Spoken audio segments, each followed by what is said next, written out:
ایک فکر اٹھ رہی ہے عید والے دن بھئی یہ خوشی کا دن ہے یا یہ سوگ کا دن ہے. دیکھیں اہل بیت کے سوگ اور غم کا کوئی منکر نہیں ہے. یہ تو اہل بیت کے غم میں آنسو بہانا، ان کی فرش عزا بچھانا یقیناً ہمارے ایمان کا یہ حصہ ہے. ہم اپنے گناہوں کا کفارہ سمجھتے ہیں، ہم اپنے گناہوں کی مغفرت کے لیے روتے ہیں، اور رونا بھی چاہیے. ان ہستیوں سے عقیدت و محبت کا ثبوت تب ہوگا کہ جب ان کی فرش عزا پر ان کے غم میں ہم آنسو بہائیں.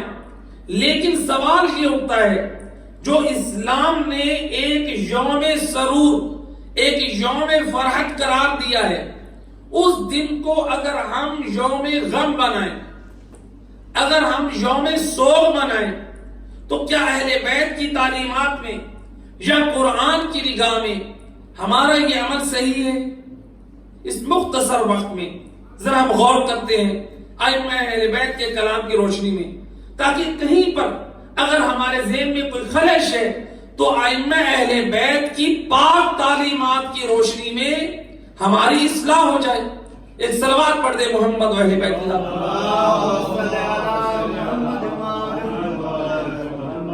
پہلے دو روایتیں پیش کی جاتی ہیں. ایک روایت امام محمد باقر علیہ السلام،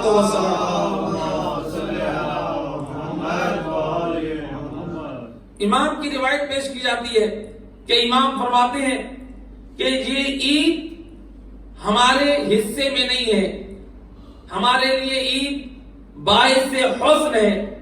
دوسری روایت جو چوتھے امام سے ہے، امام فرماتے ہیں کہ یہ عید ہمارے لیے ماتم ہے، یعنی باعث غم ہے، لیکن یہ عید مسلمانوں کے لیے. ان دو روایتوں کو بعض لوگ پیش کر کے ایک نظریہ قائم کرتے ہیں کہ دیکھیں عید کے دن اظہار خوشی کرنا یہ صحیح نہیں ہے. ہمارے مذہب میں یہ حکم ہے کہ فقیہ جو نائب امام مجتہد، اس کے لیے بھی یہ شرعاً جائز نہیں ہے ایک روایت یا آیت کو سامنے رکھ کے حکم شرعی کو بیان کرے جب تک اس کے متعلق جتنی آیات اور روایات موجود ہیں ان کو دیکھ کر چھان بین کر کے حکم شرعی اخذ نہیں کرے گا. ایک آیت اور روایت سے حکم بیان کرنا ایک فقیہ کے لیے بھی حرام ہے. جب ایک فقیہ کے لیے حرام ہے پھر میرے اور آپ کے لیے کیسے جائز ہو سکتا ہے؟ ہم اس حدیث کو دیکھیں اور حکم لگا دیں، جبکہ جو احادیث ہیں پہلے ہمیں یہ دیکھنا ہے اس روایت کی جو نقل کرنے والے وہ افراد عادل بھی ہیں، وہ مومن بھی ہیں، حدیث کو صحیح بھی نقل کیا ہے، کہیں دشمن کی سازش تو نہیں ہے. کتنی ایسی روایتیں ہیں جو روایتوں گھڑنے والوں نے اپنے زمانے میں یہ کہا تھا کہ ہم نے مذہب اہل بیت میں ہزاروں روایتیں گھڑ کر ہم نے چھوڑ دی ہیں کہ جس روایت میں کبھی یہ کہا ہے کہ امام محمد باقر نے فرمایا اور کبھی اس روایت میں بیان کیا کہ یہ امام جعفر صادق نے فرمایا. جب ان جاسوس کو پکڑا گیا تو خود اقرار کیا اس نے کہ ہم نے آپ کے مذہب میں اتنا بڑا کام کر دیا. تو لہذا اگر ماہرین فن کی طرف جائیں تو علماء فن جو اہل حدیث ہیں، علم حدیث کے جو ماہر ہیں، انہوں نے ان روایات کو اصل میں سند کا سلسلہ ہی ضعیف ہے، یعنی اس قابل نہیں ہے کہ ان کے اوپر اعتبار کیا جائے. بالفرض اگر ہم ان روایات کو تسلیم کر لیتے ہیں، بھئی معصومین کی یہ روایات ہیں، تو پھر ان میں ہم ذرا غور کریں. جو روایت میں ہے کہ امام کا یہ کہنا کہ ہمارے لیے یہ حزن قرار دی گئی ہے یہ عید ہے، بھئی وہ کیسے حزن قرار دی گئی ہے؟ احادیث میں ہم ذرا غور کریں، ذرا فکر کریں تو اس میں جو بیان ہوا ہے، چونکہ پہلی عید میں حضرت امیر المومنین کی شہادت واقع ہوئی، دوسری جو عید آئی تھی وہ حضرت مسلم کی شہادت. تو اس جانب اشارہ تھا. تو یقیناً جب ان ہستیوں کی شہادت کے بعد پہلی عید آئی تھی وہ اہل بیت اطہار کے لیے فقط حزن نہیں لائی تھی، وہ بلکہ آل محمد کے جتنے چاہنے والے تھے ان کے لیے بھی وہ عید نہ تھی بلکہ وہ یوم حزن تھا، جو پہلا سال شہادت علی ابن ابی طالب کا تھا یا پہلا سال شہادت حضرت مسلم ابن عقیل کا تھا. لیکن جو بعد کے سال آئے تو فقط وہی ایام غم ٹھہریں گے جو ان مظلوم ہستیوں کا یوم شہادت ہے. اگر ہم یہ کہیں کہ نہیں معصومین کا 10واں یا 40 جو ہے یعنی 40واں جب تک نہیں ہوگا ہم خوشی کا اظہار نہیں کر سکتے، اگر ہم اس پر عمل کریں تو پھر آپ جا کر ریسرچ کریں، پورے سال میں کسی ایک دن بھی آپ خوشی کا اظہار نہیں کر سکتے. نہ پھر اپنی بچوں کی شادی کر سکتے ہیں، نہ پھر ہمارے لیے اپنی شادیاں کرنا جائز ہے، نہ پھر ہمیں اپنے لیے کوئی خوشی کا اور سامان کرنا جائز ہے. کیونکہ سال میں کوئی ایسا دن نہیں ہے جو 40ویں سے یا 10ویں سے خالی ہو. دیکھ لیں 18 ذی الحج کو جو ہم جشن مناتے ہیں، جو ہماری بہت بڑی عید ہے، لیکن اس عید کے دن ابھی کس کا 10واں نہیں گزرا؟ حضرت مسلم ابن عقیل کا. ابھی 40واں تو گزرنا ہے بعد میں، تو حضرت مسلم ابن عقیل کی ابھی 10واں ہی نہیں گزرا. اسی طرح سے اگر 40ویں کو شامل کریں تو عید مباہلہ سے بھی ہم محروم ہو جائیں گے. اسی طرح سے رجب میں اگر آئیں تو رجب میں 3 رجب کو امام علی نقی علیہ السلام کی شہادت ہے، لیکن 10واں امام علی ابن ابی طالب کا یوم ولادت با سعادت. تو اب پھر ہمیں 13 رجب کا جشن بھی نہیں منانا چاہیے. اور پھر اسی طرح سے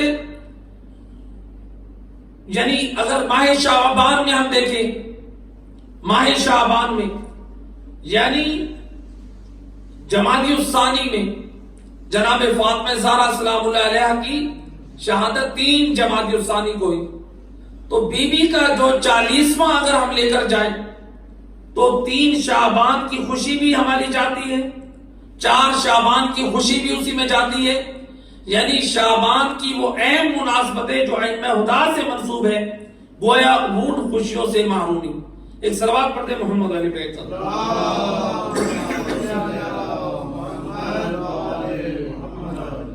تو لہذا ہم جدھر بھی ہم غور کریں، فکر کریں، ائمہ اہل بیت کے ایام جو ولادت ہے، اسی طرح سے 25 رجب ہے تو 25 رجب کو شہادت امام موسیٰ کاظم علیہ السلام، اور پھر شعبان کی جو مناسبتیں ہیں یعنی ائمہ ہدا کی جو ولادت، تو وہ خوشی ہمارے لیے.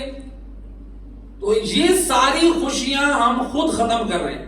یعنی اللہ نے جن ہستیوں کے یوم ولادت کو ہمارے لیے باعث برکت بنایا، ہمارے لیے باعث سرور اور خوشی بنایا، ہم خود اپنے لیے اس کو کہہ رہے کہ یہ ہمارے لیے یوم غم ہے. ائمہ ہدا کی اگر روایت کی طرف دیکھیں تو یعنی جن افراد کو یہ روایتیں 2 نظر آ گئی ان کو ائمہ معصومین کی اور تعلیمات نظر نہیں آئی، ائمہ ہدا کی اور دعائیں اور امام کی وہ روایات نہیں ملی. جیسے مثلا جو دعائے عید ہے، عید کی نماز میں ہم دعا پڑھتے ہیں اللہم اہل الکبریاء والعظمہ، تو اس میں آگے چل کے کیا پڑھتے ہیں؟ وَبِحَقِّ هَذَا الْيَوْمِ، اے اللہ اس دن کا واسطہ الذی جعلتہ عیدا للمسلمین، یعنی تو نے مسلمانوں کے لیے جو عید قرار دیا ہے، تو یعنی اس دن کے حق کا واسطہ جو تو نے مسلمانوں کے لیے عید کا دن قرار دیا ہے. تو اب یہ تو امام معصوم کی زبانی ہمیں دعا ملی ہے، امام اس کو یوم عید قرار دے رہے ہیں. اب جب بیان کیا جائے تو بعض یہ فکریں کہتی ہیں امام نے اپنے لیے تھوڑی کہا ہے، یہ تو مسلمانوں کے لیے کہا ہے. تو اس کا مطلب ہے الیاذ باللہ کہ ہم کافر ہیں؟ اگر امام نے مسلمانوں کے لیے عید قرار دی ہے، یعنی دیکھیے فکر کیسی ہے، اصلاح کرنے کی بات کریں تو کہتے ہیں امام نے تو مسلمانوں کے لیے قرار دیا ہے، تو پھر کیا امام کے چاہنے والے الیاذ باللہ کافر ہیں؟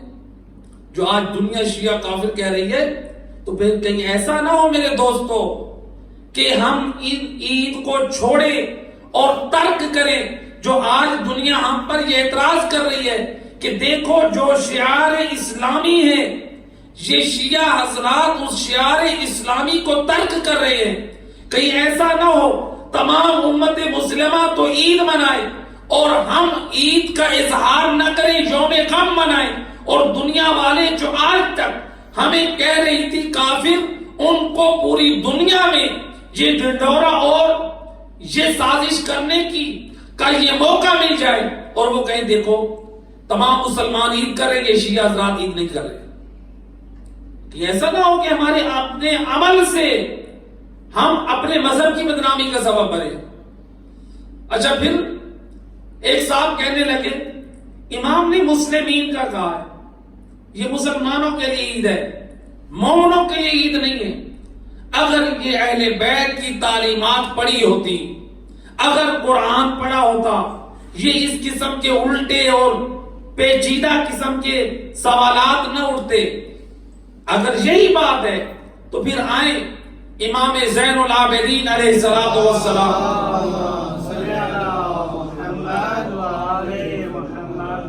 امام کی دعا جو یوم آخری دن کی، یعنی وداع کی دعا جو آخری پیش پر امام زین العابدین علیہ السلام یعنی ایک میسیج اور پیغام دے رہے ہیں۔ امام کیا فرماتے ہیں؟ اللہم انا نتوب الیک فی یوم فطرنا، یعنی اللہ سے توبہ کا سوال کر رہے ہیں یوم فطر کا، الذی جعلتہ للمؤمنین عیدا وسرورا، یعنی اے اللہ یہ دن جو تو نے مومنین کے لیے عید اور خوشی کا دن قرار دیا ہے، یہ کس کے لیے امام کہہ رہے ہیں؟ مومنین کے لیے۔ یعنی ایک امام نے مسلمانوں کے لیے کہا یہ عید ہے، اور دوسری جو امام کی طرف سے دعا ہے اس میں مومنین کا لفظ ہے، تو جو مسلمان ہے وہ مومن بھی ہے، جو مومن ہے اس کو اخص ذکر کیا گیا ہے۔ یعنی یہ عجیب لاجک ہے کہ امام نے مسلمان کہا ہے مومن نہیں کہا ہے، تو کیا مومن مسلمان نہیں ہے؟ ایک صلوات پڑھ دیں محمد علیہ بیت۔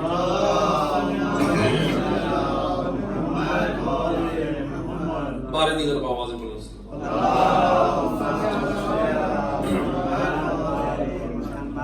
تو لہذا یہ عید ائمہ ہدا کی نگاہ میں مسلمانوں کے لیے بھی عید ہے اور مومنین کے لیے بھی عید ہے۔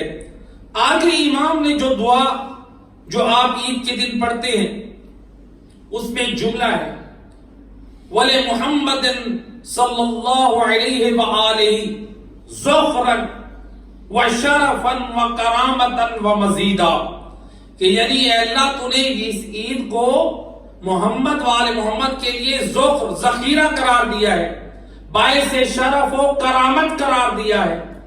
تو اب اہل بیت کے لیے اگرچہ جس روایت میں ذکر ہے کہ ہمارے لیے یہ عید باعث حزن ہے، اس میں جو ریزن ذکر کیا گیا ہے کہ جو ہمارا حق تھا عید پڑھانے کا وہ حکومت وقت نے ہم سے چھین لیا ہے، تو اس چیز کو امام سامنے رکھتے ہوئے، لیکن جب قائم آل محمد ظہور فرمائیں گے اللہم صلی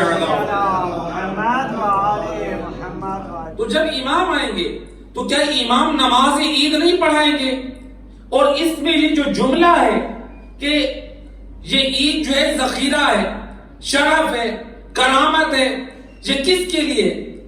محمد وآل محمد کے لیے۔ تو جب قائم آل محمد آ کر عید پڑھائیں گے تو کیا اس وقت یہ امام علی کا دسواں نہیں گزرا ہوگا؟ کیا اس وقت دسواں نہیں ہوگا؟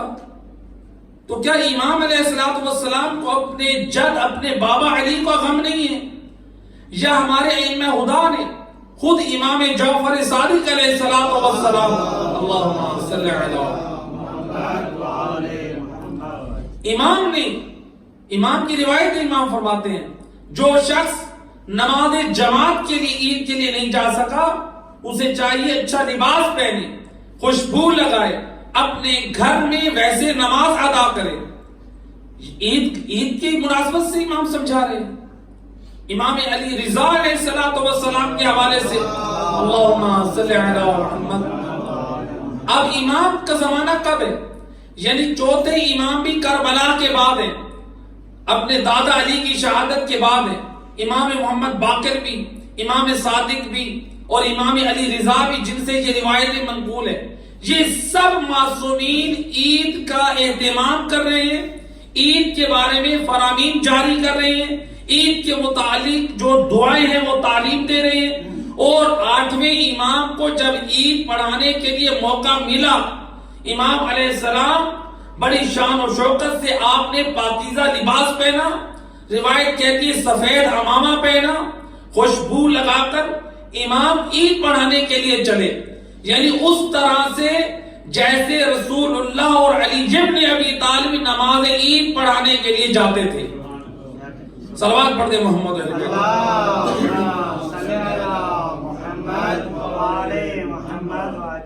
اگرچہ امام کو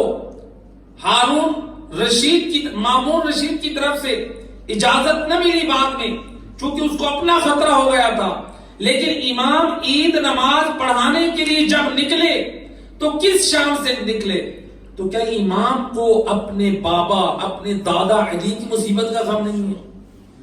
میرے دوستو، اس میں الیاذ باللہ اہل بیت کے حق میں توہین اور جسارت نہیں ہے، اپنی طرف سے ہم نہ بناتے جائیں۔ اہل بیت کی جن ایام مصیبت ہیں ان میں یہ ہمارے ایمان کا حصہ ہے۔ بے شک ذکر اہل بیت ہم جب کریں، بعض افراد یہ کہتے ہیں کل یوم عاشورہ، مولانا صاحب جس دن بھی ہم ذکر اہل بیت کریں کہ ہر دن تو یوم عاشورہ ہے۔ اگر ہم نے ٹھیک ہے، یہ علماء نے ایک جملہ بیان کیا ہے کہ کل یوم عاشورہ، لیکن اس کے مطلب کو سمجھنا چاہیے۔ اگر ہم کہیں کہ ہر دن یوم عاشور ہے، یعنی ہر دن ہمیں مصیبت منانی چاہیے، ہمیں اس دن خوشی کا اہتمام نہیں کرنا چاہیے، پھر تو 13 رجب کی خوشی بھی چھوڑ دے، پھر تو 18 ذی الحجہ کی خوشی بھی چھوڑ دے، پھر تو 3 شعبان کا جشن بھی چھوڑ دے، پھر تو 4 شعبان کا جشن بھی چھوڑ دے، پھر تو 15 شعبان کا جشن بھی چھوڑ دے، پھر جتنے ائمہ خدا کے پھر 17 ربیع الاول کا جو جشن ہے وہ بھی چھوڑ دیں، کیونکہ جب ہر دن کو ہم یوم عاشورہ بنا رہے ہیں، یوم مصیبت بنا رہے ہیں، یوم غم بنا رہے ہیں، یوم عاشور سے مراد کچھ اور ہے۔ ہر دن آپ کے لیے یوم عاشورہ ہے۔ کیا مطلب؟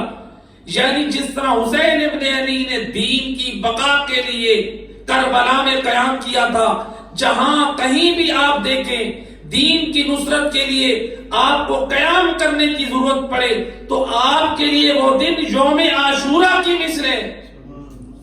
معنی اور مفاہیم کو سمجھیں، ان چیزوں کو اپنی مرضی سے دین نہ بنائیں، اپنی مرضی سے بناتے جائیں گے، اسی کا نام بدعت ہے۔ ادخال الشیء فی الدین ما لیس من الدین، بدعت کہتے ہیں جو اپنی طرف سے دین میں چیز داخل کر لیں، سنت کہتے ہیں جو قرآن اور اہل بیت کے فرامین کی روشنی میں ہو۔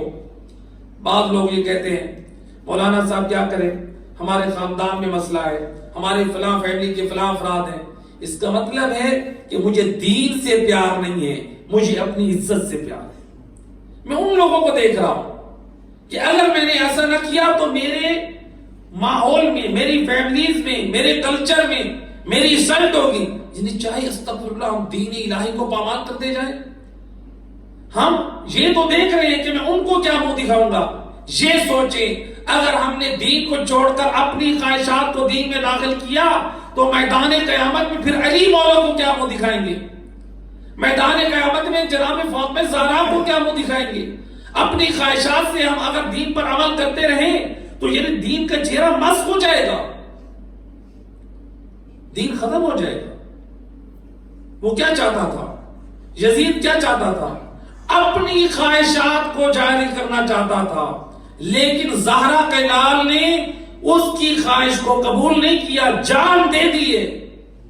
کربلا والوں نے یہی ہمیں درس دیا ہے، خواہشات کا نام دین نہیں ہے، دین پر عمل کرنا اور خواہشات کو ختم کرنے کا نام دین ہے۔